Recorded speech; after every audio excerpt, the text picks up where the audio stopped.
everyone. We're going to go ahead and get started. Nice to see such a crowded house.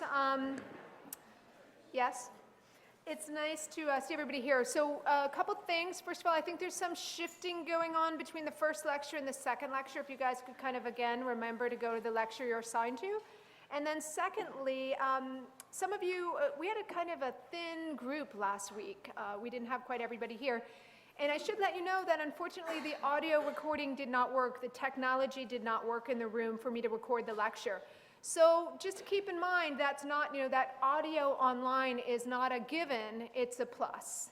So, so sorry if that was something you were depending on. It's not going to be there for last week, though we are able to record again today. So just to kind of keep that in mind. A couple other announcements.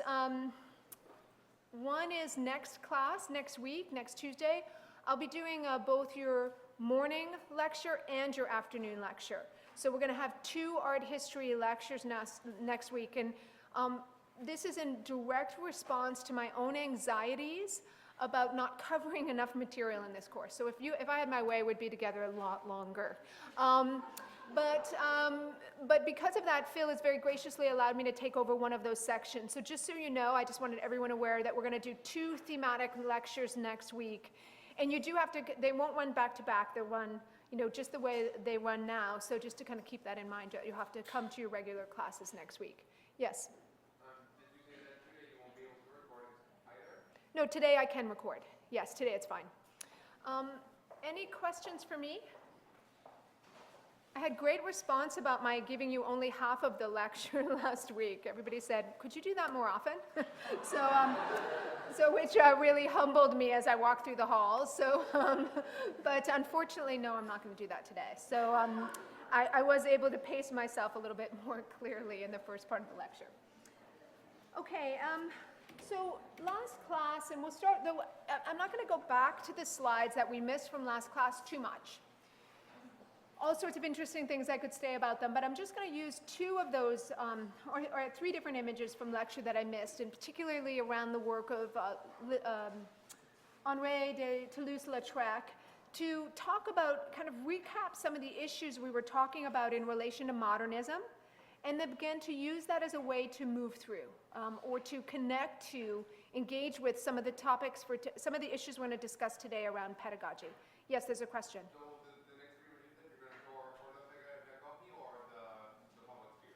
They're for today's lecture, but they connect back to the public sphere, okay? All right, so last week we discussed modernism in the public sphere, and more specifically, using Paris as a case study, we looked at how modern subject matters, so new kinds of environments, spaces of the city, cafes, nightclubs, as we see here with Toulouse-Lautrec in his image of the Moulin Rouge, became a site of interest for modern artists. As well, we talked about new techniques, so how works are being produced, and the differences of that, differences from more traditional or conventional art. We talked about that as a symbol of modernism. So for instance, we can think about that in Toulouse-Lautrec's painting here, in terms of both the high perspectival view that we see on the left-hand part of the composition. On the right, we don't usually see paintings with people's faces cut in 2. Right? So that kind of disregard for traditional compositional methods. Think about the articulation between the face here and then the body of all of these figures. In modern art, we don't always see the same kind of equal treatment of the surface. The artist is using different kinds of techniques to express a subject, right? And that might include areas of the composition that are more sketch-like or not fully flushed out. At the same time, with Toulouse-Lautrec, we can really talk about how artists might use color differently. Color to convey that modern atmosphere or tension. So look at the face of this figure on the right-hand side of the screen and the kind of green and blue qualities, or the purple of this face over here. There's a move away from local color. Local color is always the color that an object really appears. And its representation by an artist to have more expressive quality to it. Right? So an artist can start to make choices that are no longer about realistically depicting the subject, but instead depicting the subject in some kind of heightened expressive, emotional, subjective state. So we've already sort of discussed those issues of, again, modernism as a historical phenomenon, urbanization, industrialization, that it brings together opportunities for artists to explore new subject matter, new kinds of techniques, to respond to those sorts of transformations that are happening in that modern world. Today we're going to think about it, we're going to expand upon that, particularly by thinking about it in relation to issues of pedagogy. Now, just to be clear, the term pedagogy, which I'll define a little bit more fully as we move through the lecture, responds to the practice of teaching, right? How certain values of art and design might be taught to a broader public. We've talked about pedagogy before, right? We've talked about the academy system in the 17th and 18th century. We've talked about the guild system in medieval times, where you might have an apprentice working his or her way up towards a master level of a craft. So pedagogy is not new, or for our discussions, but it is always grounded in its social and historical moment. And so today we're going to look at how does modernism shift notions of pedagogy? How does it change the way in which art, media, and design are taught within institutional environments? And why do you guys care about that? Because you are all in a pedagogical situation right now, right? You are learning, I am teaching, hopefully. And that practice, that process, is what is, I'm going to talk about as connected to very particular social and historical phenomenon. So we're going to think about that as we move through. But let me just tell you a few words about Toulouse-Lautrec. Toulouse-Lautrec is an artist, again, I didn't get to him last class. He has sort of a tragic life. He dies of alcoholism by age 37. He was a very important member, lost of a lineage of an aristocratic family in Paris that dated back for thousands of years. But he had an unfortunate childhood, and by that I mean he was often sick. He broke one of his legs at age 12, his other leg at age 14. Neither leg grew after that point. So he continued to grow to adulthood where the torso of his body grew, but the lower half of his body did not, creating a rather strange appearance, which for Toulouse-Lautrec meant that he only grew to about 4.5 feet tall. Now, this is only important in that it connects him very concretely to a particular social milieu in Paris. And he even talked about in that day that he felt much more comfortable with the kind of alienated or disenfranchised members of society than he did with that aristocratic family that he hailed from. And so because of that, he at a very young age moves to the Montmartre section of Paris, a section that's long associated with artists, and he begins to hang out in cabarets like the Moulin Rouge, or kind of adopting this bohemian lifestyle that puts him in direct contact with the subject matter of his work. So we often see him painting dance halls, nightclubs. He does a whole series on racetracks. He's often painting prostitutes. In fact, he actually paints a whole series of images from within brothels themselves. So very interested in those kind of disenfranchised areas of society, much in the way that somebody like Degas was painting, as we talked about last class, the kind of underbelly of the urban environment and how that might be challenging or changing social codes and relations at that time. Now, it didn't really talk about the Toulouse-Lautrec at all last class, and I particularly wanted to draw out the two images that you're looking at here. These are two examples of his poster design. And the reason I wanted to talk about that, one, I wanted to connect it to the kind of communication design that I was speaking about in the beginning of lecture last class with Bruce Mao. But I also wanted to think about it in relation to modernity. Within modernism, we have new technologies for producing mass culture. Posters like you see here, handbills, advertisements, newspapers, etc. So that pop culture becomes a very important way in which ideas about art and design are disseminated within a modern framework.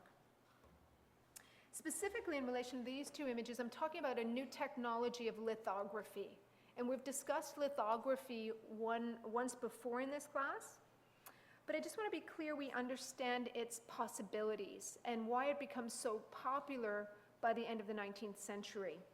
And it's not the first time we've talked about printmaking before. In fact, we've looked at woodcuts, etchings, engravings before. But lithography, which is first invented in 1796, and it's invented in Germany, particularly by a playwright who realizes he can duplicate his scripts by writing them in a greasy crayon, writing that on slabs of limestone, and then inking that limestone, putting a piece of paper down, and pulling that off. So that notion of kind of cheap, mass-produced print is what, by the end of the 19th century, becomes so popular about lithography. But that's not all. So on the one hand, it's a very easy kind of printmaking technology. An artist just has to draw. They don't have to incise in a surface. It's not like engraving, where you actually take a metal burin and you incise it into a sheet of metal, right? That's a rather arduous, difficult process, or incise into a piece of wood. Instead, you just draw with a crayon, right? Pretty easy if you're an artist. It's also that it allows for a very gestural kind of mark making, right? So artists could produce prints now that were very simply like they painted or like they made marks on other surfaces. But even more important than all of that was its mass producibility. Lithography could be reproduced almost ad nauseum. Like the amount of prints you could pull off a limestone plate or stone itself were astronomical. It was a cheap, affordable way to produce this kind of work. So lithography as a kind of technology of modernism became very important for disseminating new ideas about art, design, etc.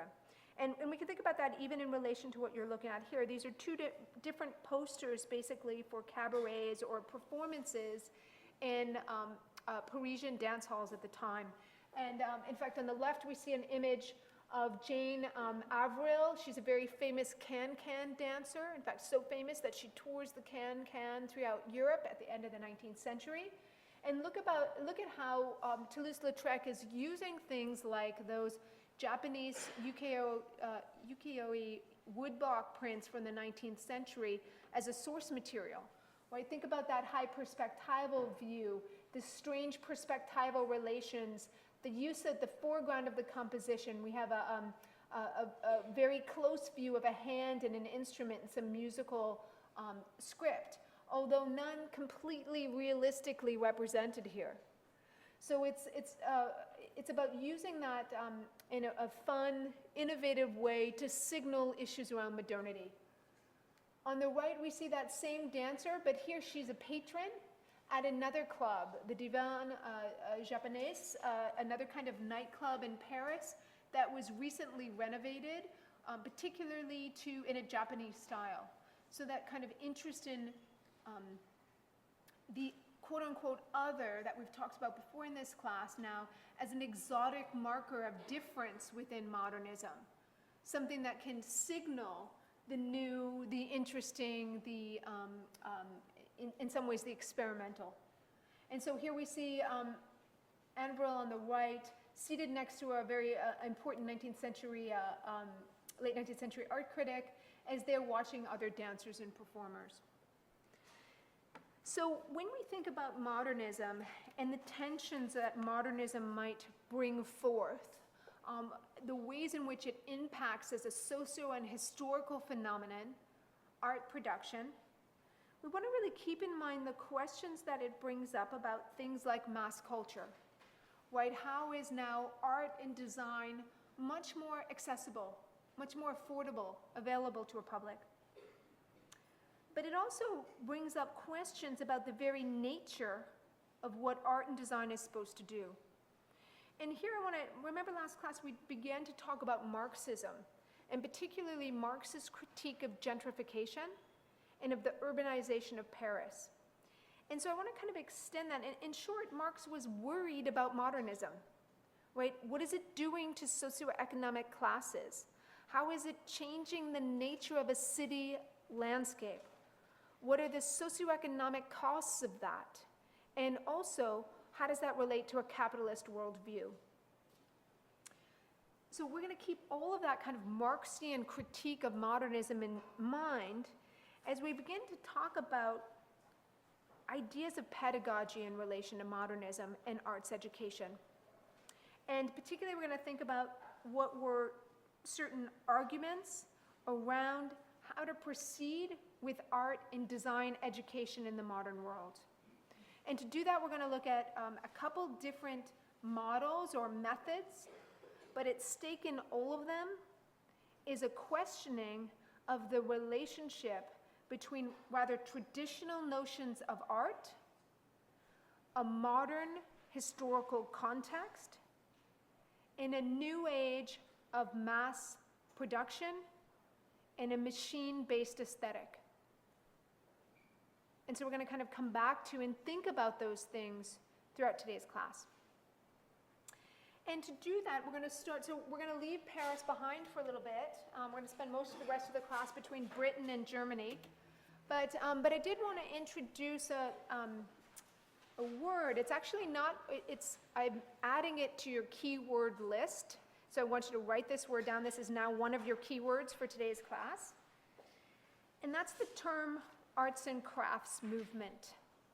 The arts and crafts movement. Because as we move through these different geographic spaces, all of which are situated around a temporal period from the late 19th to early 20th century, we're going to talk about various responses to modernism and various ways in which artists and designers see possibilities or see dangers. We're going to think about that in relation to contemporary notions of, again, pedagogy.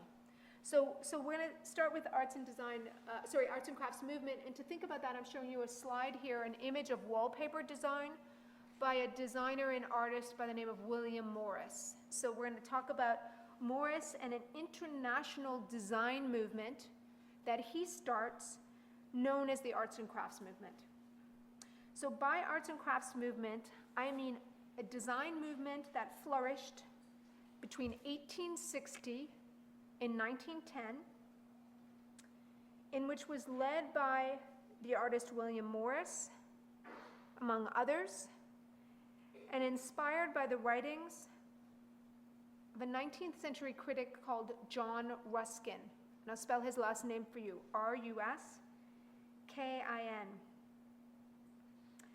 Now, the movement really started in the British Isles, but it quickly spread throughout the British Empire to Europe and North America.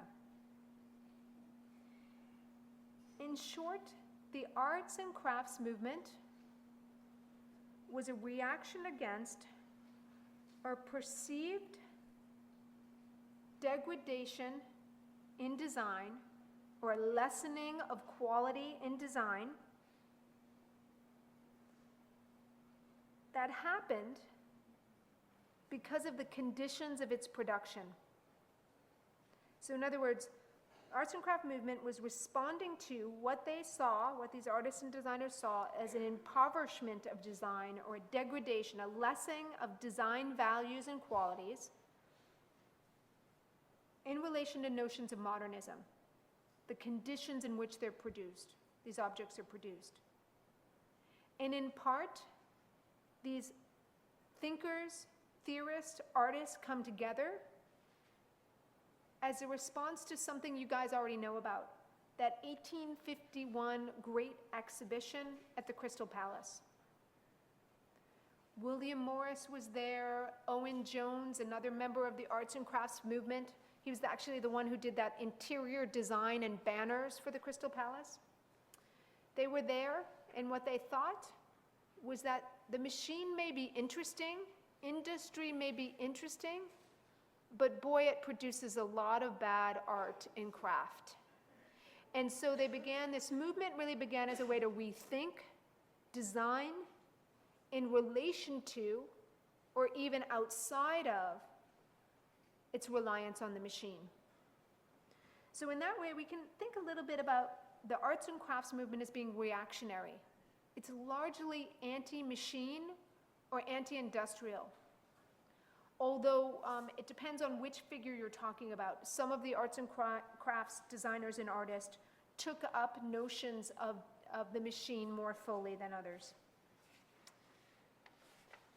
So, and to just give you a sense of some of the style, again, we'll talk a little bit about William Morris's home decorative arts company in a moment, William Morris and Company, but this is one of a series of wallpapers that he designs and produces, which celebrate the British countryside, and particularly plants and flora, fauna that is particularly British. You see a kind of simple repeating pattern represented here, which becomes the marker for that wallpaper, or the pattern that gets repeated. And it's a very common kind of design aesthetic for Morris. He'll often do parts of the composition that are very well colored and finished, and leave other parts of the composition rather sketchy or just with kind of contour lines on them. For him, there's a kind of reason to that. He's very keen to allow the viewer to see the stages of design process, to see the work that goes into constructing that object or design motif. And he is interested in that, and this connects to a kind of broader ideal around the arts and crafts movement, and that is really a question about what does design do? And we've talked about this before. Is art and design reflecting the world around us? Or is art and design more purposefully transforming the world around us? Morris and the arts and crafts movement largely argued for the transformative value of art and design, and they even attached to notions of art and design a moral or educational value. That we don't just create good products, we create products that teach the viewer or the user and in some way educate them about good design principles. So when you think about it that way, the arts and crafts movement has a bit of a moralistic quality to it, or a social quality that's interested in connecting with a kind of broader issues around what is the function of art and design, and how does it connect to a public? Is it meant to teach them, educate them, engage them with questions about the purpose and potential of design itself? So this is one of his prints here. I'm showing you another print by Walter Crane that actually became the part of a detail included on the season ticket for the Arts and Crafts Exhibition Society in 1890. Now, when we talk about the arts and crafts, it became instantly a sensation. And in fact, between 1895 and 1905, 130 institutions were initiated in Britain alone, connected to the arts and crafts movement. And so here you're seeing one for an arts and crafts exhibition society. So this becomes like a season ticket for a season ticket holder to gain access to every exhibition that they may have.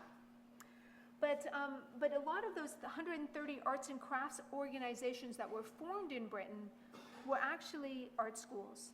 And so when I think about how this approach to art and design gets incorporated into more direct pedagogy.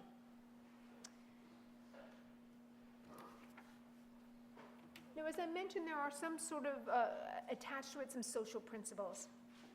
And in part, for Morris at least, these social principles were connected to real socialist ideals. And he made the argument that we don't want production to only focus on luxury goods, nor do we want production to only focus on the cheapest, most mass-produced goods. Instead, we need to think about production as situated somewhere in between, producing affordable yet high-quality objects that will serve the user for long periods of time. And it's kind of interesting to think about the arts and crafts movement today. I mean, it was only a couple years ago I read this stat about Walmart, and to think about notions of quality of designed goods today. This statistic said that within a 5-year period, 95% of the materials bought at Walmart are either consumed, so we can think about that as food, right? Or they end up in a landfill. 95% in 5 years. What does that say about, I mean, it says something about affordability, it says a lot about consumer culture and an impetus to buy or own. But it also kind of brings up these claims about, you know, what are we buying products for? Like, I am old enough, I know it's very old compared to all of you, but I am old enough to remember when you broke your computer and you took it in and you actually, there were people everywhere who could help you fix it. Or you broke a lamp, the wire doesn't work, you don't throw that lamp out. You take it to this sort of general repair place that would fix the wiring, right? Or the same for other kinds of small electronic goods. But now, I have a friend who buys the cheapest computers because she doesn't bother when they break, she just throws them out. And I mean, she throws them out, right? So, like, what does that mean? What are we doing to our world? Like, these questions were even evident at the early stages of modernism. These questions about consumption, about value, but even, again, what is the purpose of that art or designed object itself? Is it meant to teach people something of value? Is it meant to reflect to those people their own values? What's its purpose? What's its function? And all of the artists and movements that we're going to be talking about today kind of situate themselves in relation to that issue. Certainly the arts and crafts movement was founded on these social principles or socialist principles that really aim to be concerned about a decrease in rural craft production and a fear that this increased modern industrial production situated in cities could actually be detrimental in multiple ways, right? We lose craft knowledge, right? I remember my dad was a restorer of buildings. He did many different jobs, but he would restore buildings, and he was working on this old 19th century townhouse in Boston with an interior tin roof, right? Have you guys ever seen a tin roof? They come from Europe, mostly from Italy. They're very hard to see. My dad didn't know how to restore it, couldn't find anyone, finally had to fly someone over from Vienna who happened to be an expert on this tin roof, but that technology was all lost, right? So that notion of how does a devaluing of craft and the knowledge, the skill set, how do we lose possibilities? How are we losing knowledge?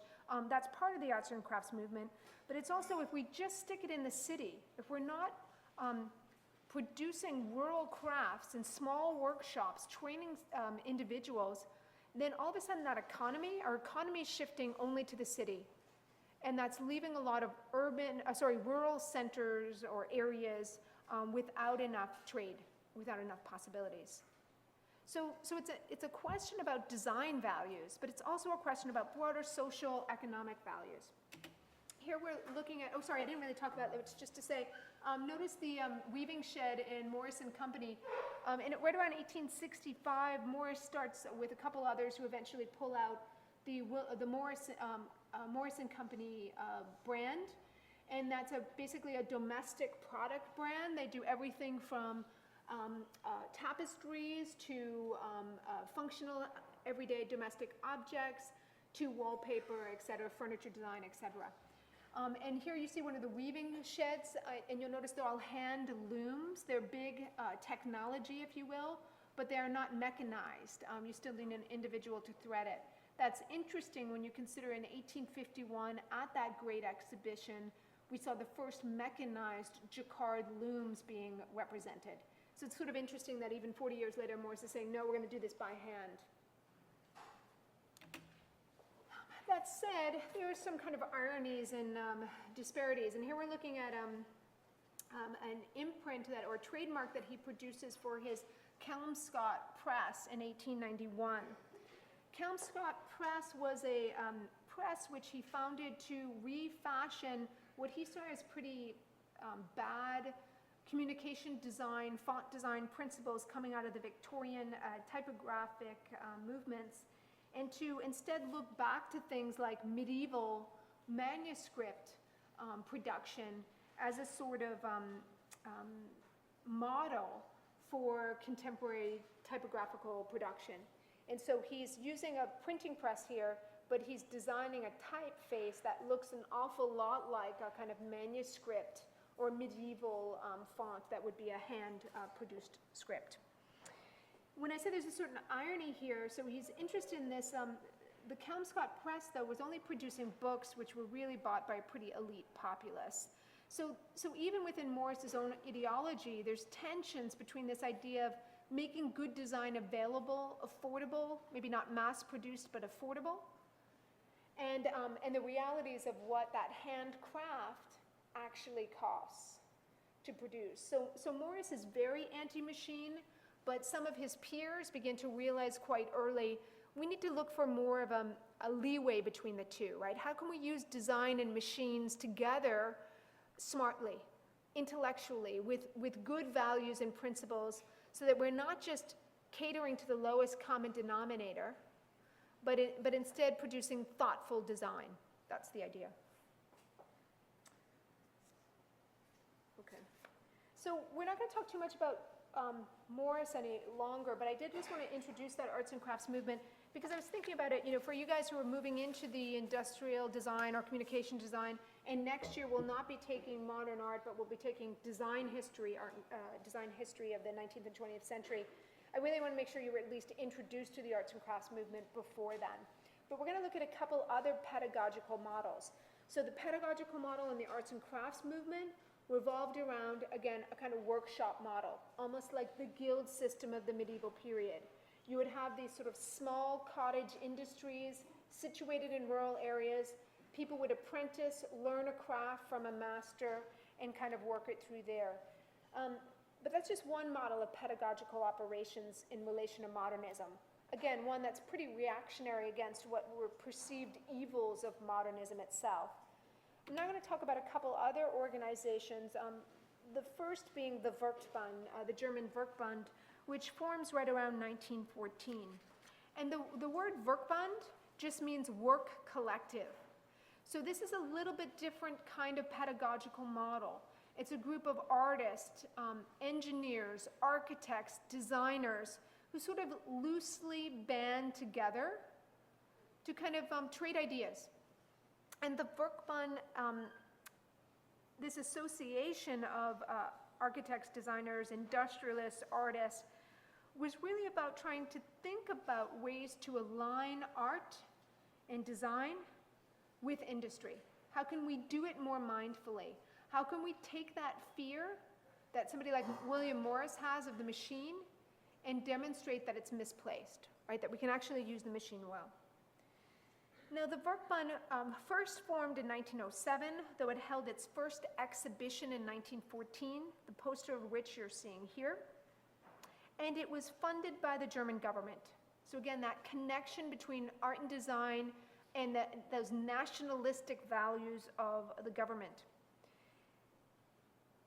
Particularly, its mandate was how can artists and designers be true to modernism without eroding the traditional values and craft that have been associated with German culture. So it was very much a nationalistic association. Its founding, or one of its founding members was Hermann Matthäus, who was the director of design education for the German government at this time, and who championed mass production, saw it as a way to bring standardization and affordable democratic art to more people. So he's really excited about the possibilities and very much championing issues of mass production and standardization. He wasn't alone among those founding members. Others included Peter Behrens. We're going to look at his work in a minute, an architect. And another is the designer Henry van de Velde, who we're not going to look at his work today, but I had one of his slides in last class, was very famous for designing Art Nouveau.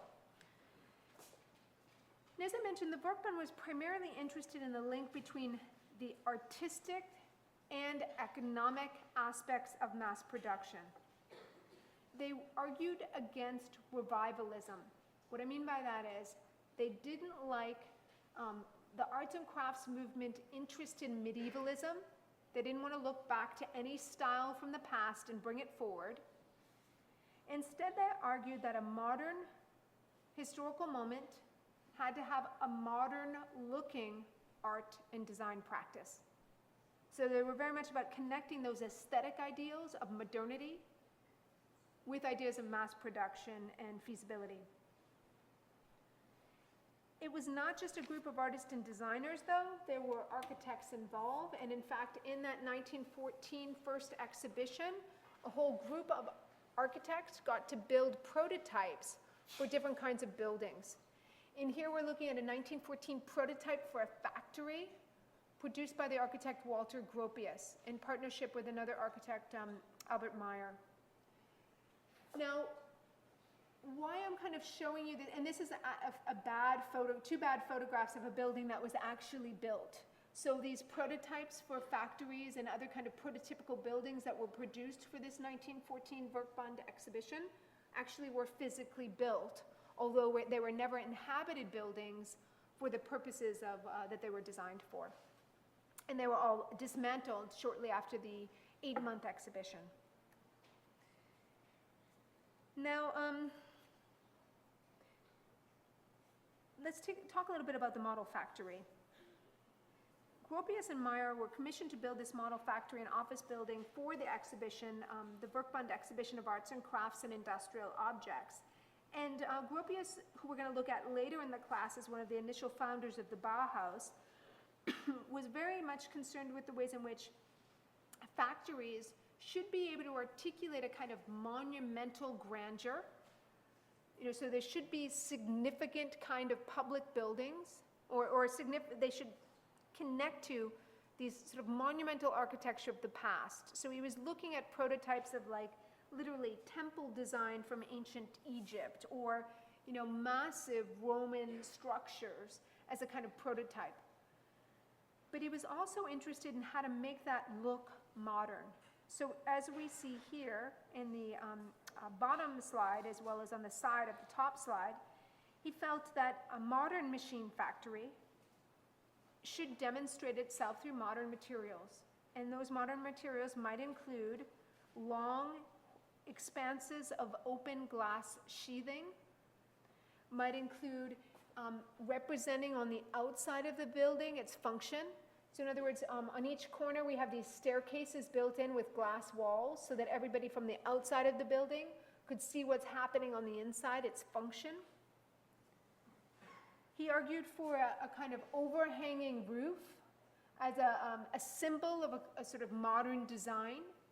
We see that in others. At the same time, we have Frank Lloyd Wright in North America touring those kinds of images around Europe at that time from his architectural innovations in America.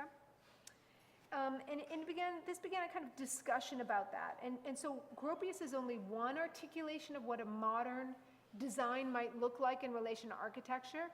And I think we can see a connection to even modern buildings today, although we'll get to that a little later in the class. But there were other more kind of extravagant ideas. And so here's another image by the artist and architect Bruno Taut. This was a glass house, so this was a domestic kind of architectural residence built for the same exhibition. And you'll notice on the outside, it's largely a glass and steel structure, and though with concrete stairs leading up to it. But in the inside, it's very much arts and crafts looking in that it's decorated with mosaic and tile work, stained glass. There's even a functional waterfall through the center of that building. You know, that's meant to bring in the decorative arts more clearly. This particular structure, Tout called a house of art. He argued that a lot of the buildings use glass as a modern material, no doubt coming out of that 1851 Crystal Palace. But he argued that we should be able to use glass for more practical purposes like domestic architecture. And the shape of the building, which is rather pineapple-y kind of shape, was designed on what's called a rhombic structure. And that rhombic structure is just, it's a, how do I put it? It's basically just to try to use a simple geometric structure to help transform or transfer and equalize the weight of that structure, the height of that structure, through those both glass and cross struts, those metal cross struts that they use. And so it's just a simple geometric shape called a rhombic, and I'll spell it for you. It's R-H-O-M-B-I-C.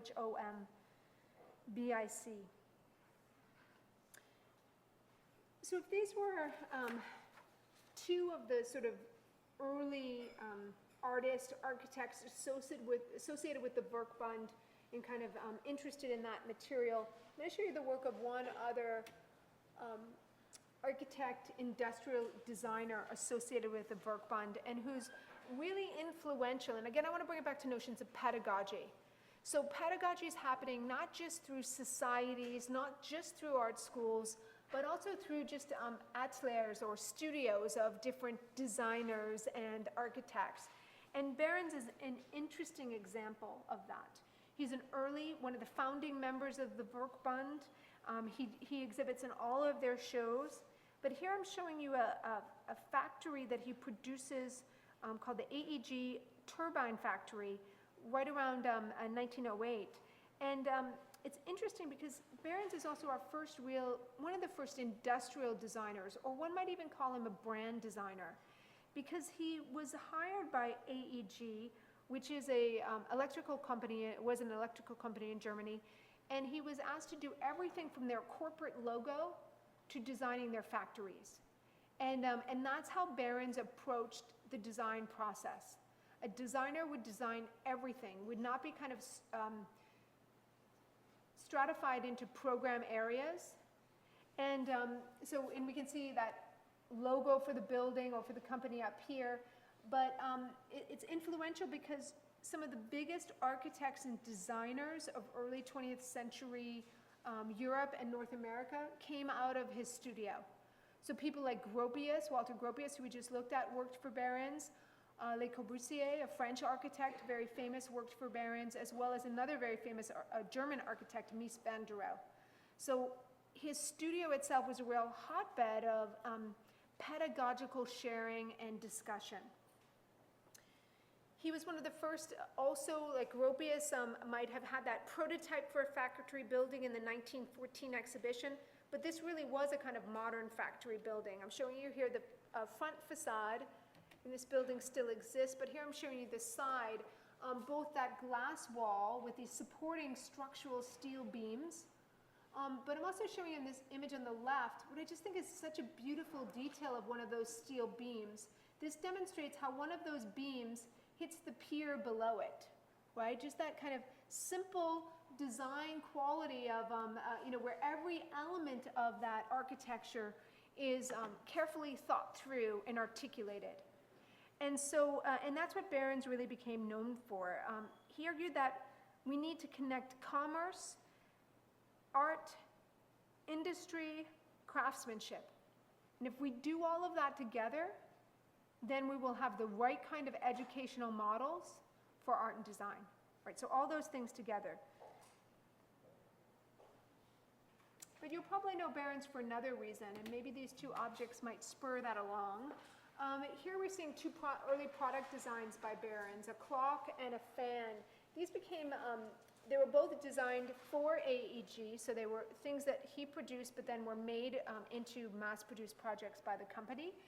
And they became sort of standard markers of form for both clock and fan design throughout the early part of the 20th century to the 1950s. So for instance, the clock we have hanging on the back of the wall here in our classroom is largely modeled after Behrens' clock here. So many of the objects that we see connected both to the Werkbund, And next we're going to move to the Bauhaus, or actually objects that we've seen again and again, and we almost forget how ubiquitous they are, but which are connected back to early debates around the relationship between modernism, design principles, industry. So we're going to think about that as we move through. Now, when we talk about the arts and crafts movement or the work bund, we're really talking about these kind of conglomerations of artists and designers, but there's no real school or practice. There's pedagogy that's being connected in different kinds of way, but there's no formalized educational process, as we're going to talk about with the Bauhaus, which we're going to move to next. So to get ready for that, I want to just talk a little bit more about pedagogy. And this is another one of your keywords for today's class. We can substitute the word pedagogy for the word formalized, or the words formal teaching, some kind of formal teaching process. Pedagogy is a term that comes both from the Greek and from the Latin, and it's words that connect to leading a child. But so this idea of instruction of somebody who's more of a novice at something to become more of an expert at something. So pedagogy refers to strategies of instruction which are meant to convey some kind of educational process and development of a skill set. You guys are all intimately invested in pedagogy right now, right? For instance, I'm talking and you guys are writing it down. Crazy when you think about it, right? Why are you doing that? Because you've all believed that, I know you're like, I don't know. It's because you've all bought into the notion that to be an artist, designer, practitioner in whatever way you want to be, that you need some pedagogical training, right? And in fact, I would agree with you, since that's why I do. But we want to think about that not just as a kind of, this is what we do, everybody goes to school. We want to think about it as carefully constructed institutions, right? Pedagogy refers to these instructional models or strategies, but which are connected to broader social and historical phenomenon, and which become institutionalized. What I mean by that is pedagogical structures directly reflect larger social and political historical realities. We don't really have the guild system functioning today any longer, right? If you want to learn how to be a stained glass artist, if you want to learn to work with different kinds of crafts, you're probably going to go to an educational institution. You may work in a studio or workshop, so there might be some element of that, but more often you go to school to learn a trade or to learn a craft or to learn a design process. And that, and my point there is only that today, in today's world, pedagogical models are incorporated around institutions. But in the medieval period, pedagogical models were incorporated around guild systems. Or in the 17th and 18th century, pedagogical models went around the academy, which was a highly stratified hierarchy in which women weren't even, for the most part, allowed to practice.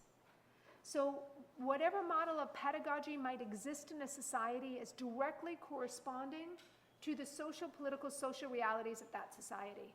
And that's just like everything else we've looked at. We want to think about that because particularly as we're going to move next into the Bauhaus, ideas about how methods of instruction become institutionalized takes on particular weight and significance. I also want to introduce a second, or another keyword for today's class, and that is the phrase form follows function. Again, the form of an object follows the function of that object, because that idea has been central to arts education throughout the modern period. And so it complicates our understanding, in a sense, of pedagogy. That principle of form follows function comes out of 20th century ideas about architecture and industrial design particularly. And it argues that the shape of a building or the shape of an object should be primarily based upon its intended function, or purpose. So for instance, if I have a coffee cup here, that cup is basically a vessel, right? Meant to hold a liquid. Its function is to hold that liquid and allow me to transfer that liquid from the cup to my mouth without spilling it everywhere. You guys ever drink out of a badly designed cup where form does not follow function? Maybe have you ever drank out of a square cup? It's a pain in the neck. Like you always have to drink on the corner if you don't want to spill it all over yourself, right? Form follows function argues that good design practices, good art practices demonstrate that that form should not be better than or more important than the actual function of the object, that the function should lead any debates around the style of what it looks like or its formal attributes. Very simple. So in that idea of form follows function is a rather important one. It comes out of actually an article written in 1896 by a Chicago-based architect by the name of Louis Sullivan. You may never have heard of Louis Sullivan before, but he's the first to ever design a skyscraper. So a modern, industrial, tall building. And in this article that he writes, he argues that for modern architecture, we need to think about how form follows function, how form follows the precedent, form follows function rather than how form follows precedent. So in other words, we don't want to design objects just because they've always been designed that way. We want to design objects that respond to the function that they need to engage with, what they need to do, their use value. Now that may seem like a pretty simple idea and one that's pretty codified and adopted, particularly in an art school environment, but it really debates with what were broader discussions around modern styles. What is a modern style in the early part of the 20th century? And in fact, they come out of debates that are even recognized in the work of a German philosopher and writer by the name of Adolf Loos, and I'll spell his last name for you, L-O-O-S.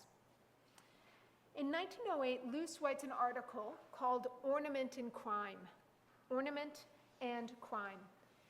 And he basically argues that within a modern society, too much style, too much applied facade decoration is a problem. It's actually a crime because and I think he meant it quite literally too, but it's a crime because it reduces the use value of an object to somehow of a lesser status. So we want to get rid of applied design. We don't want revival styles where we apply medieval-looking things or Gothic-looking things to contemporary architecture or design.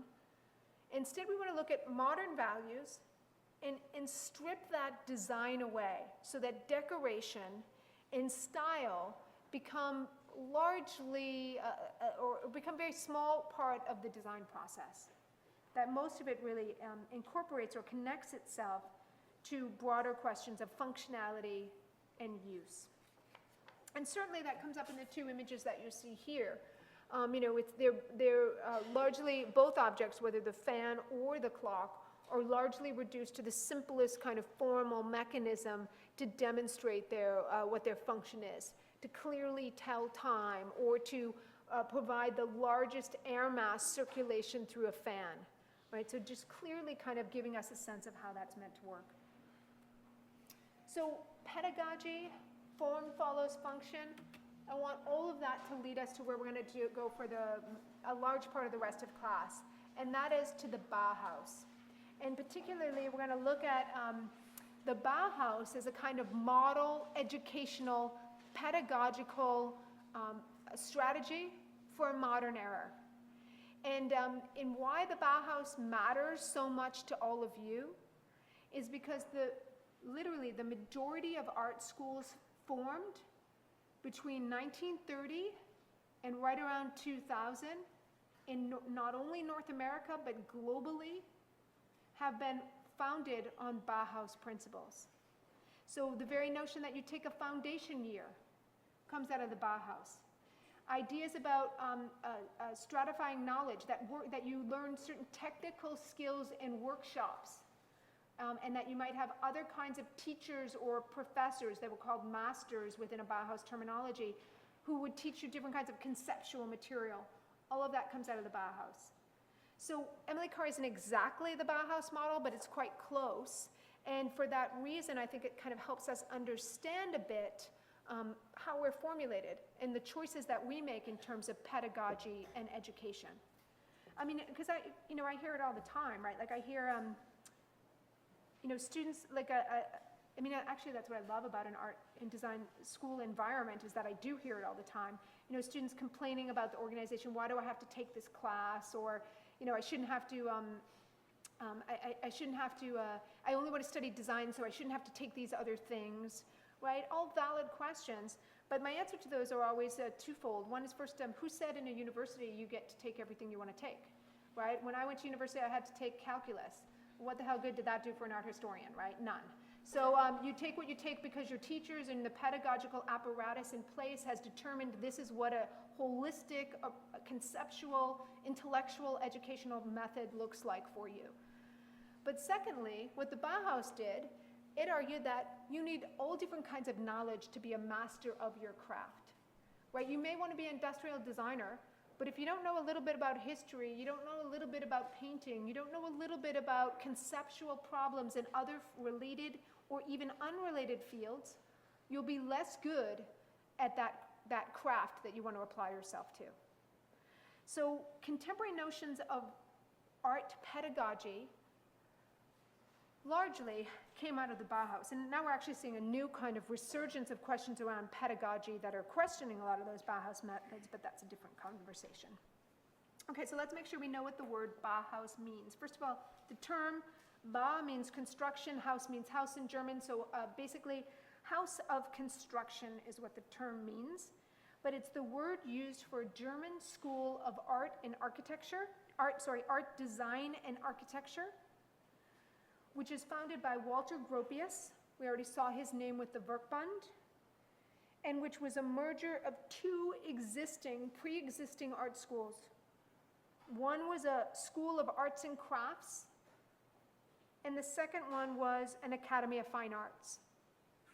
So by its very institutional model, the Bauhaus brought together fine arts and design within one institution and argued for the importance of keeping those two in tension with one another.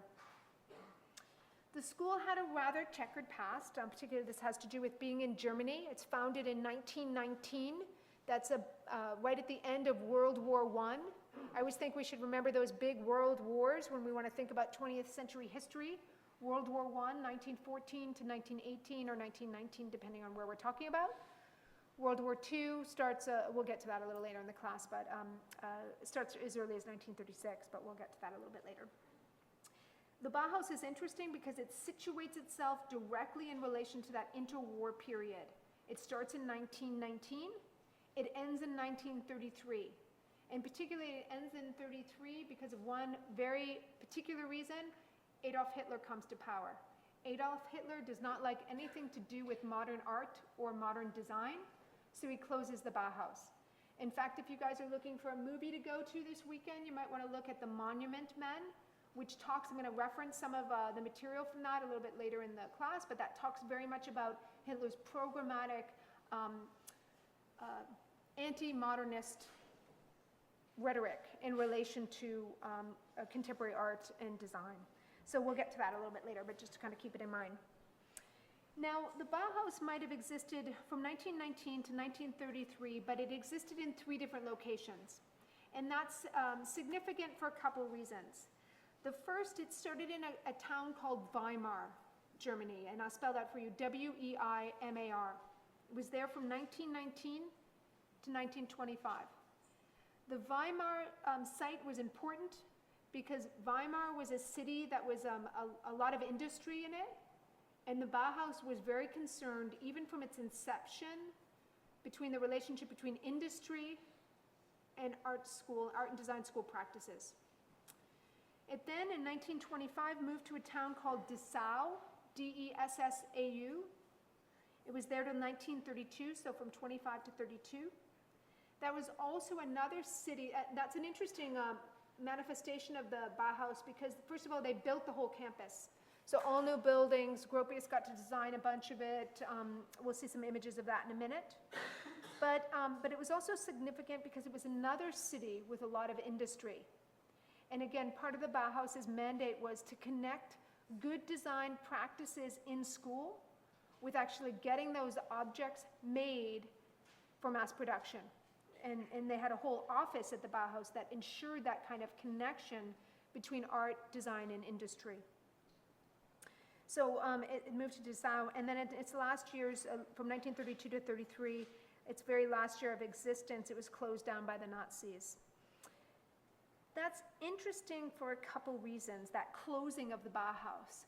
Because remember I said the Bauhaus really becomes influential globally as a model of art school education. And that's because all those teachers, thinkers, designers, artists associated with modernism that are conglomerated around the Bauhaus pretty much have to leave Germany once Hitler comes to power. Where do they go? Everywhere. And they bring with them those ideas about modern art, modern design practices and methods, as well as those ideas about art school education. And they take them to other places. So for instance, when Walter Gropius leaves Germany, he's one of the early directors of the Graduate School of Design at Harvard University. When Mies van der Rohe leaves Germany, he starts the Illinois Institute of Technology, a school of architecture in Chicago, et cetera, et cetera. A whole bunch of them go all different places.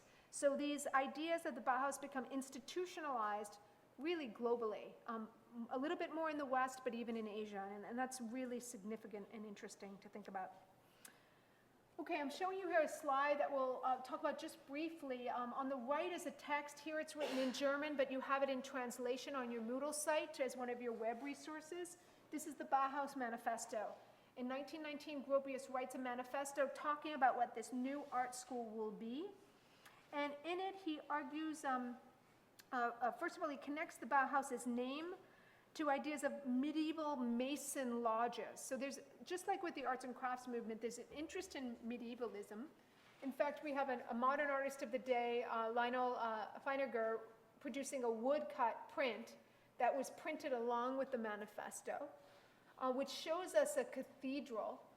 And here I'm going to bring up a word that you guys probably never want to hear again in your life, but is one of your keywords from last term, and that is the word Gesamtkunstwerk. Remember that word, total work of art. And that word is actually a word that Gropius called up to tell us what the Bauhaus is meant to be. It's meant to produce total works of art. And by that he meant an integration of architecture, craft, fine art, design, to produce holistic environments, but connected to modernism. And so I think that's kind of interesting to think about, particularly in relation to how we talked about Gesamtkunstwerk prior in this class. Okay, so in that manifesto, Gropius talks about that connection to medievalism, to the Gothic cathedral, and just we're going to look a lot more at manifestos later in the class, but manifestos often have a kind of political ring to them. As often we see it when artists or designers are producing a new kind of art and they want to make a clear break with the past and say we're doing something new. They're often written in a very romantic way, and you'll notice that when you read it. So in it we say, we hear Gropius say, the ultimate aim of all artistic activity is building. Architects, sculptors, painters, we must all get back to craft. Let us form a new guild of craftsmen without class division that set out to raise an arrogant barrier between craftsman and artist, et cetera, et cetera. So it has this kind of feel to it, but it's still very interesting to read, to think about that. And in that manifesto, Gropius once again says, we want to break down barriers between fine art and design. We want to make more, we want to connect them more fully so that we can take advantage of the conceptual opportunities that might be there. And I think, I've said that a couple other times in this class in various contexts, but I think that's really interesting to think about. Even though at the Bauhaus, just like here at Emily Carr, there are tensions between the design practices and fine arts, many of which revolve around notions of professionalization. So we can come back to that later in the class, but I just want to keep that in mind, that the premise, just like with Emily Carr, is that you may specialize, but you have access to these other areas, that you can learn from these other areas, even if it doesn't always work as well in practice. Okay, here's the work of Johannes Itten. He was the first foundation master at the Bauhaus, so he was, to a large degree, influential in establishing that preliminary course for new students, or foundation course, which was designed very much to do two things. First of all, it was designed to purge students of bad habits. So to get you in here and to say, and to take away maybe some lesser academic skill sets that you might have had. Secondly, it was meant to provide a common groundwork to start from. Everybody learns the same skills, has access to the same materials.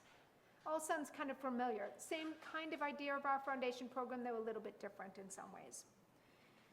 Itten saw this also as an opportunity. He was very much interested in, to say the spiritual aspect of art might be a little bit too big, but he was interested in different kinds of tensions on the part of the designer or the artist. So he thought an artist or a designer needed to relate thinking and feeling, right? How do you break down the dichotomy between feeling or affect and thinking, a kind of intellectual or reason-based approach to art or design? He argued that we need to kind of, again, break down barriers between expressive tendencies and more conceptual tendencies. So again, intuitive processes or more rational ones. His own work, and work which he brought into that foundational studio, was courses on color and the effects of color. And here we see some of his color studies, where the same hue of a color is mixed with different tonal gray range to produce different kinds of effects in that color. I don't know if you guys have to do that, but I remember as a student at RISD, again, a long time ago, in my foundation year, having to paint with gesso those exact color scales. And I remember thinking, like, who cares, right? Actually, it served me very well for being able to pick apart color values and phenomenological and perceptual effects of color that I see in other artwork, so I guess it was worth it. So this kind of color study became a standard sample of an assignment at the Bauhaus in the foundation year, where you create a checkered pattern of 25 squares with the pure color placed in the middle, and then connecting it to a gray value as you move out from there. That first year, or that foundation curriculum lasted about 6 months, and then you move to your own area of interest, and that would be a 3-year program. In that 3-year program, you didn't really have summer holidays for the Bauhaus. In that 3-year program, you would take courses in workshop training, so practical instruction, craft. We can think about all Sean and Megan do for you guys. It's similar to that workshop model. And then you take courses in form, composition, and conceptual strategies. And those classes would be run, those form classes would be run by 2 instructors. And every student would have 2 instructors. And you would have a craft master, and you would have an arts master. And so even if you were more interested in product design, your 2 instructors would be someone from fine arts, somebody from industrial design, to kind of help you bring those 2 together. Here I'm showing you a work of one of the students at the Bauhaus. This was produced when she was a student at the Bauhaus, and then the design was produced and then made through industry. This is the work of Mariana Brandt. She later became a workshop, metal workshop supervisor for the Bauhaus after her training there.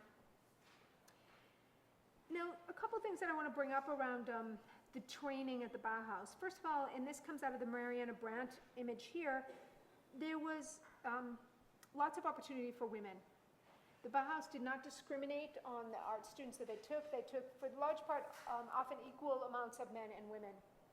That doesn't mean that we're totally out of a patriarchy here. So somebody like Gropius, as the director of the Bauhaus for those early years, he would often try to encourage women to go into things like the weaving workshop or the pottery workshop, In other words, to these kind of domestic craft skills. He found Brandt particularly challenging because she wanted to work in metal. So it's not a completely open environment for women, but it's much better than the academy system that we've talked about before.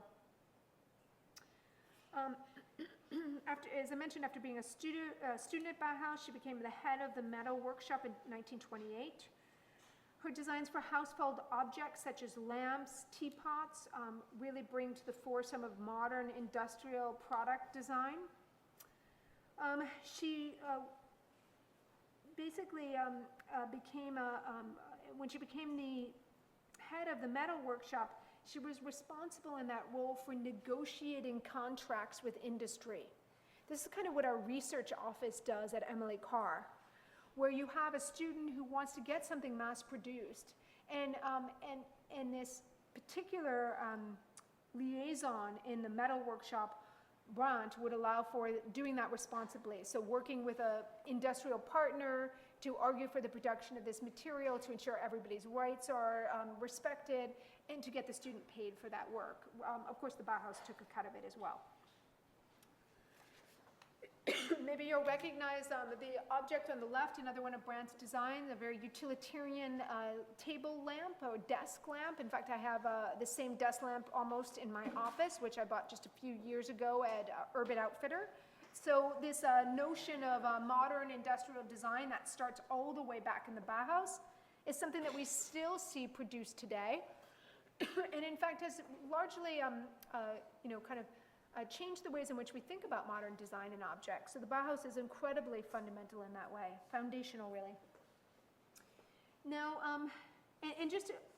oh, sorry, I didn't realize, I forgot to tell you this. And just in case I forgot to tell my other class this. And just in case, to go back to the tea setting here, just in case we don't think these objects, just because they were mass-produced, are worth anything, this particular, I just think it's interesting, this particular tea set sold at auction in December 2007. So this was quite a long time ago now. As we have 7 years ago in the contemporary art market, I'm sure the value would be at least double by now. But it sold for a record at the time, $361,000.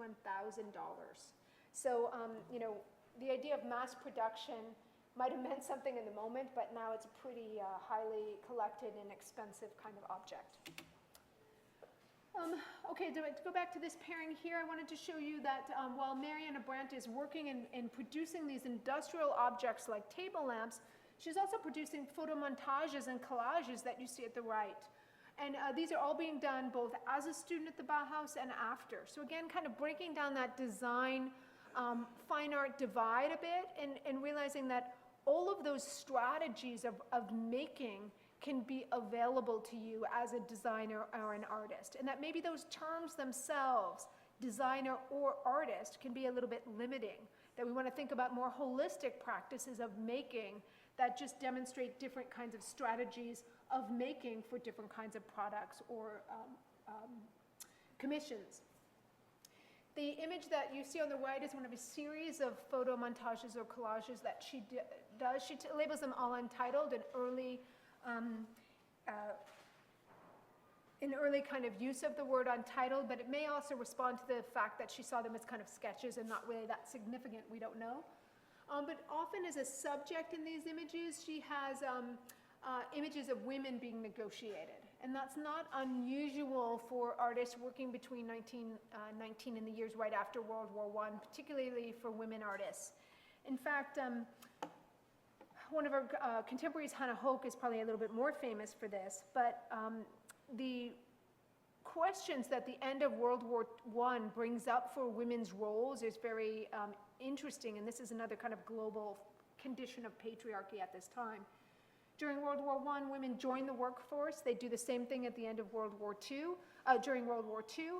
What happens after the war is a kind of a renegotiation of gender relationships. Now men are coming back, taking those jobs in factories or whatever back.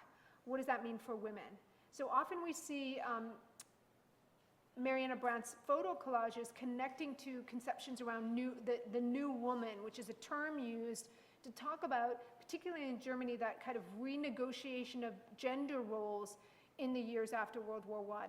And in fact, in Germany, that's where we have women wearing the first pantsuits, right? To sort of think about, prior to that, women really only wore dresses, right? So So that notion of a change of gendering roles and how that might play out or even kind of called up in her imagery.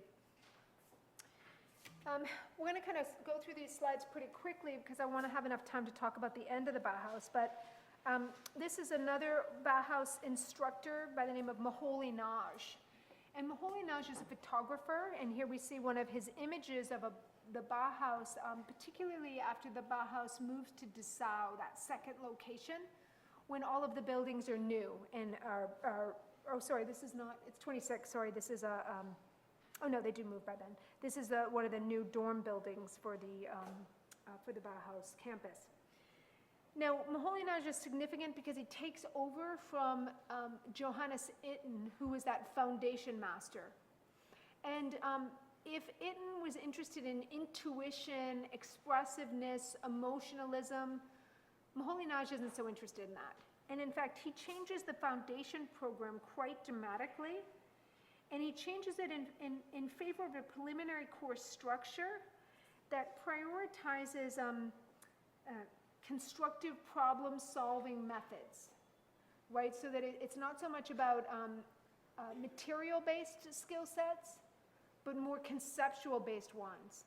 How can the foundation program allow you to think about problems of art and design rather than just build up your material or expressive qualities? And I think that's something that Emily Carr still builds on in relation to that. Okay, so if this is just and Moholy Nagy as a photographer was interested in very new ways of representing subjects who would often have very strange vantage points or viewpoints. He was a prolific photographer. As well, he produced a lot of the promotional material. This is a cover that he did for one of the Bauhaus had its own press. So this was a book produced or published by the Bauhaus, which he was responsible for photographing the cover of. Now, Gropius really used in how he talked about the Bauhaus as one of those its founding director. He argued that a new period of history had begun with the end of World War I. So coming out of 1918, a new period of history that began, and we needed a new architectural and design style to reflect it.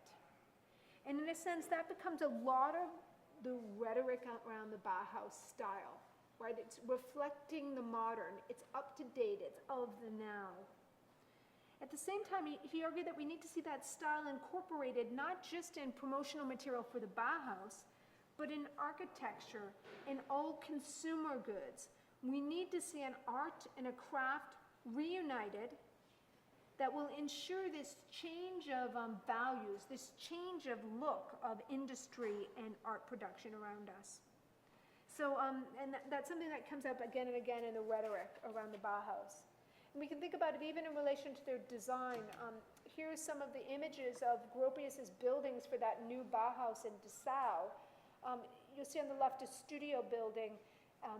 That building is, you'll see in the slide up here a studio building that was the first design where Gropius put all the studios on the exterior parts of the building. So you have glass walls for those studios, all the office space for instructors and administration, center of the building. So it's really ensuring that we think about, how can the building itself speak to its function to provide good lighting and resources for artists and designers working within those spaces. So again, think about that form follows function. There's not a lot of extras in Bauhaus design here. It's pretty stripped down, simple languages of design. And that comes up even in the Bauhaus typography, this typeface here, which is designed as the official Bauhaus typeface, right? It's particularly reductive, really pared down, and pretty clean looking, kind of a harbinger of, again, those modernist values. We see this, just another view of the same building here. Here I'm showing you two of the workshops, just to kind of give you a sense of, there's merging of old and new kinds of industrial materials to work with and all of that. So the weaving workshop on the left, we see some big looms. On the right, we see the metal studio. And another one of the objects that comes out of the metal studio in 1927 is the Marcel Breuer Vasily chair. named after Kandinsky, another teacher at the Bauhaus, a Russian expressionist painter who we'll look at next week. You probably know that chair, right? You probably sat in it. The library downstairs, the library has these chairs. So the Breuer chair is a kind of an interesting example of how that marrying of art and industry, and even in product design that's still being produced today. This was produced when he was a student. He was 23 years old, and is you know, kind of a harbinger of a modern design element even today.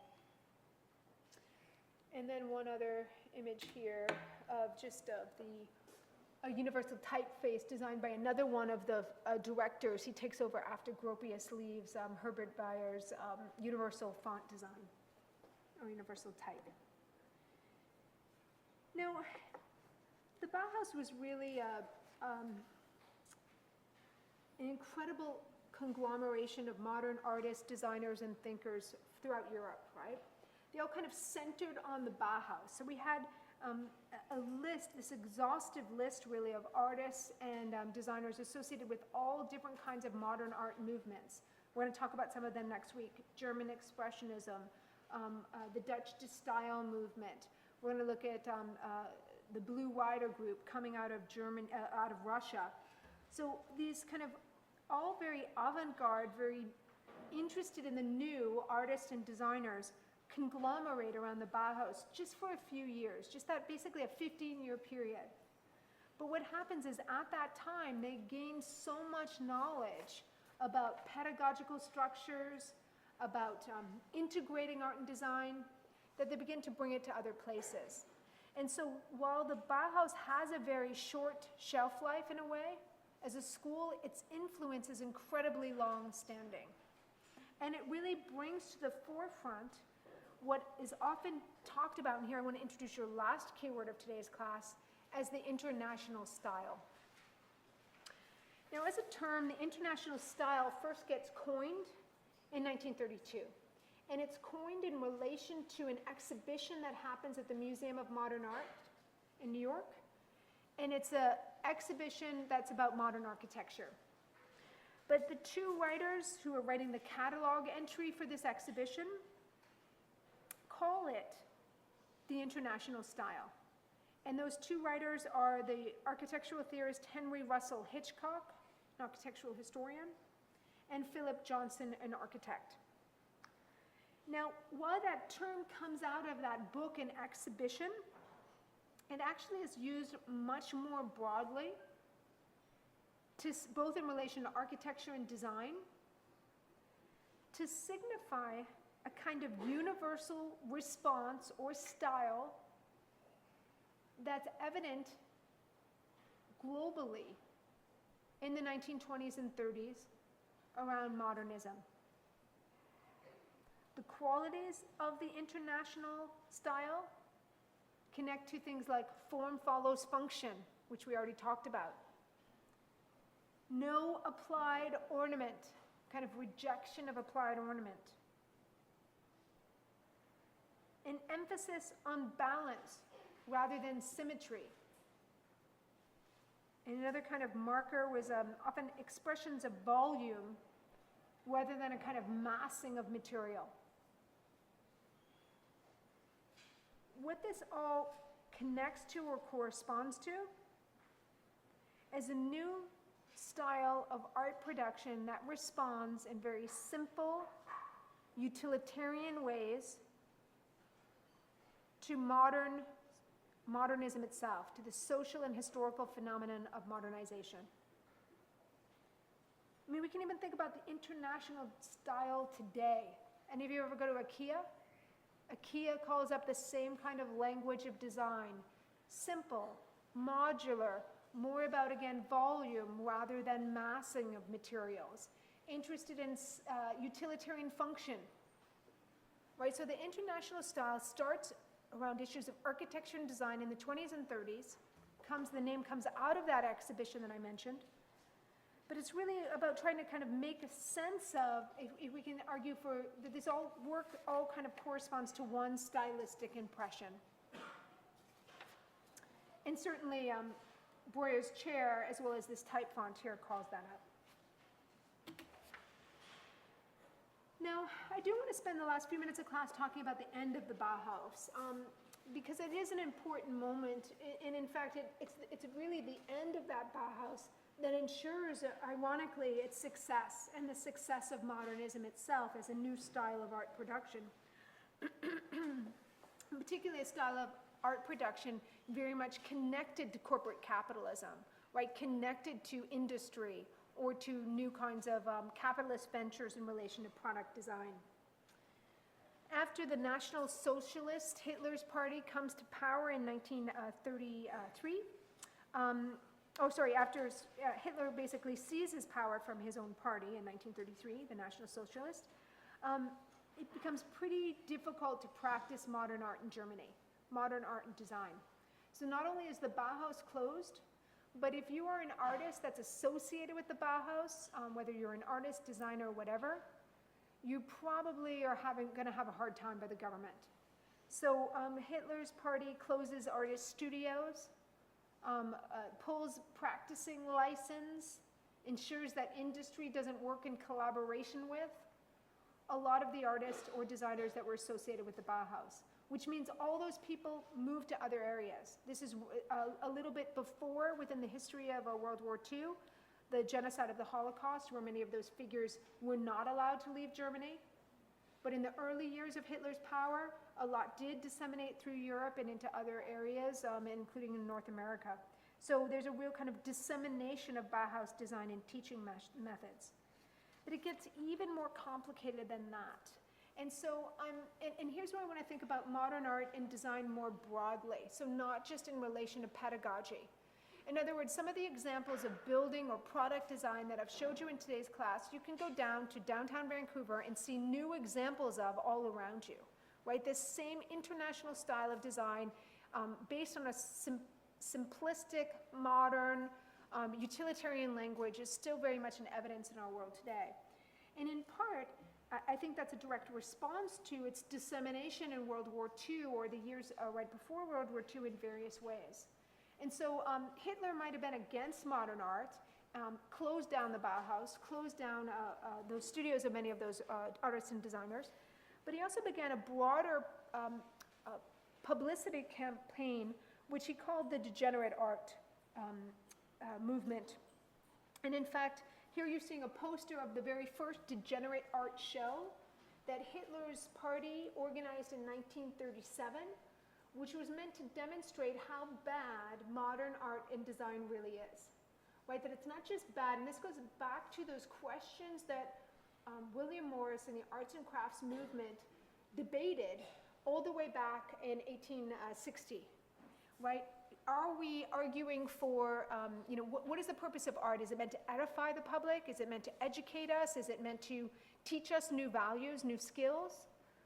Well, Hitler said if that's the case, we want to eradicate this modern art crap, right? We want to get rid of it, and we want to go back to a reactionary movement towards traditional values.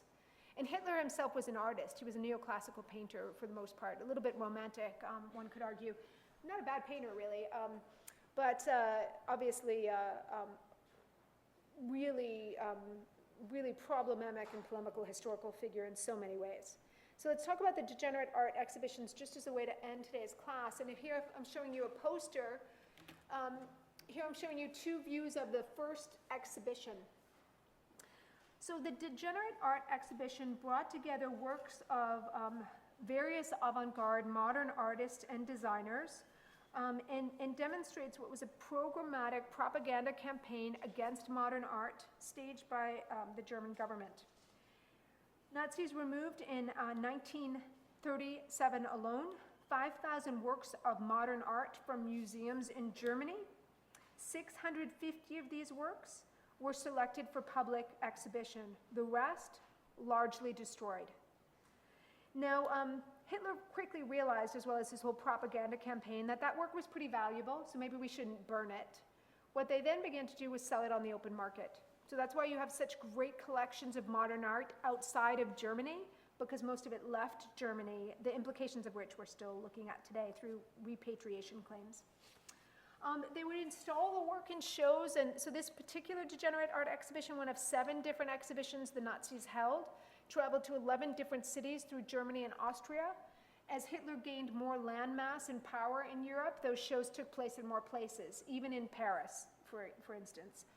But they always demonstrated the work in relation to kind of a graffiti on the wall that talked about the degenerateness or the bad values demonstrated in this work. So, they were really problematic ways in which they talked about the work. So they labeled the work Jewish Bolshevik. It doesn't matter that most of the artists weren't even Jewish, right? But it was all called Jewish because, of course, we know within the whole history of a Nazi genocide of the Jews and the Holocaust. But, calling up that, everything was Jewish because of that. He also called up other ideas that they were produced by degenerate artists, mentally ill artists, gay artists, lesbian artists, et cetera, et cetera. Like, it was all just about these people are quote unquote degenerate moral values for society. And in case though slang wasn't enough, the exhibition catalog for the show shows images like what you see here. On the bottom, we see images where literally deformed figures or people or handicapped people were put in connection with or disjuncture with those modern art paintings to demonstrate how bad and morally corrupt this work was. Now again, I want to go back to the irony here because obviously modern art is still alive and well and it exists in many places, and it speaks to the kind of irony of this kind of show. In those, as that show toured around between 1937 and early 1938, 3 to 4 million people are estimated to have seen that show, only some of which would necessarily buy into the propaganda campaign that Hitler established. In other words, Hitler was one of the best promoters of modern art because he showed it to so many people both throughout Germany and all the land areas that he controlled during the Second World War. So in some ways, I like to think we owe a little bit of a debt to these degenerate art exhibitions and see them as a way that modern ideals actually got fostered a bit, as well as maybe hampered in other ways to think about. So today's class has really been about issues of pedagogy and thinking about pedagogy as a practice, as an educational practice. But really what I've been trying to do is think about how that modern world moment, that modern historical movement that we talked about last class, connected to new urban centers, connected to industrialization and urbanization, really called up a new language for art and design possibilities and practices. And it's that same art and design language that you guys inherit today, both as something to resist and respond to, or critique, as well as something to build on. And so we're going to come back to modernism a couple more times before this course is over, but it demonstrates that it's not a clear path, and that there's questions about modernism that are important to think about. Ideas about its connection to social values, economic values, and broader questions around design and art principles themselves. So we'll come back to that next class, but at least that kind of gives you the framework. Thanks, everyone.